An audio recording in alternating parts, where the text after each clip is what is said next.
हाय मैत्रिणींनो, सर्वजणी कशा आहेत? मस्त आहेत ना? मस्तच राहा. मी अर्चना लाईफस्टाईल या चॅनलमध्ये सर्वांचं मनापासून स्वागत करतो.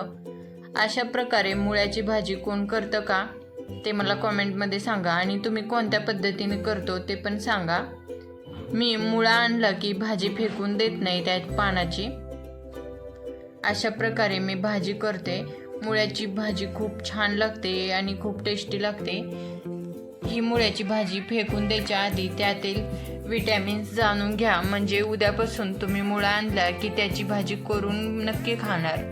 मुळ्याच्या भाजीमध्ये विटॅमिन सी आणि B6, पोटॅशियम आणि फायबर भरपूर प्रमाणात असतात. यामध्ये अँटीऑक्सिडंट देखील भरपूर असतात, त्यामुळे आरोग्यासाठी खूप फायदेशीर आहे. आता मी मुळ्याची भाजी बारीक चिरून घेतली होती. आता या कढईमध्ये तेल टाकून घेते. आपण बाजारातून मुळा आणतो पण त्याची पानाची भाजी करून खात नाही, ते तसेच फेकून देतो. पण ते खूप विटॅमिनने भरपूर भरलेले असतं, त्यामुळे अशा प्रकारे भाजी करून खा. इथे मी तेलामध्ये लसूण टाकून घेते. ही भाजी करायला खूप सोपी आहे. फक्त लसूण टाकायचा. लसूण लाल होत आला की त्यामध्ये बारीक चिरून घेतलेली मुळ्याची भाजी टाकून घ्यायची. आता इथे मी मुळ्याची भाजी सर्व टाकून घेते आणि मस्तपैकी तेलामध्ये मिक्स करून घेऊया. किती छान असा कलर दिसतो, हिरवा हिरवा. असा कलर बघताच भाजी मला तर खायला आवडते. एकदा तर अशी वाटते अशी ग्रीन कलर आला कच्चीच खावी. आता यामध्ये थोडंसं लाल तिखट, हळद, धनिया पावडर टाकून घेतले आणि थोडंसं चवीनुसार मीठ पण टाकून घेते. यामध्ये चवीनुसार मीठ टाकून घेतले. आता हे सर्व व्यवस्थित मिक्स करून घेते आणि छानपैकी ते एवढ्याच तेलामध्ये भाजी शिजवून घेते. थोडं पण पाणी ओतायची गरज नाही.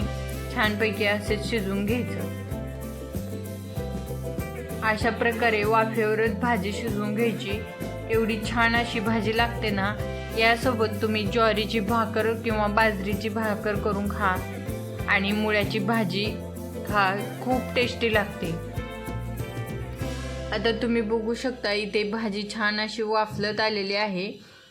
आता थोडंसं परत मिक्स करून त्यावर झाकून ठेवले होते मी. आता त्यामध्ये शेंगदाण्याचं कूट टाकून घेते. ते सर्व व्यवस्थित मिक्स करून घेते. अधूनमधून झाकण काढून त्याला मिक्स करून घ्यायचं, म्हणजे भाजी खाली चिटकत नाही. सारखं सारखं म्हणलं जर कॅमेऱ्यात दाखवलं तर व्हिडिओ खूप मोठा होतो, त्यामुळे मी दाखवलं नाही. तर अशा प्रकारे भाजी छानपैकी वाफलून घ्यायची. तुम्ही मुळा आणल्याच्या नंतर त्याची भाजी करता का मुळ्याची भाजी फेकून देता ते मला कमेंट करून सांगा. आता आपली भाजी छानपैकी शिजत आलेली आहे. तुम्ही बघू शकता किती सुंदर अशी भाजी तयार झाली. हिरवीगार अशी भाजी तयार झाली. आता ही भाजी मस्तपैकी प्लेटमध्ये वाढून घ्यायची. त्यासोबत थोडंसं लोणचं आणि भाकरी असली तर भाकरी किंवा आपली चपाती असेल तर त्यासोबत खाऊन घ्यायचं. खूप मस्त आणि टेस्टी भाजी लागते. अशाच नवीन नवीन व्हिडिओ बघण्यासाठी अर्चना लाईफस्टाईल या चॅनलला सबस्क्राईब करा. पूर्ण व्हिडिओ बघितल्याबद्दल धन्यवाद.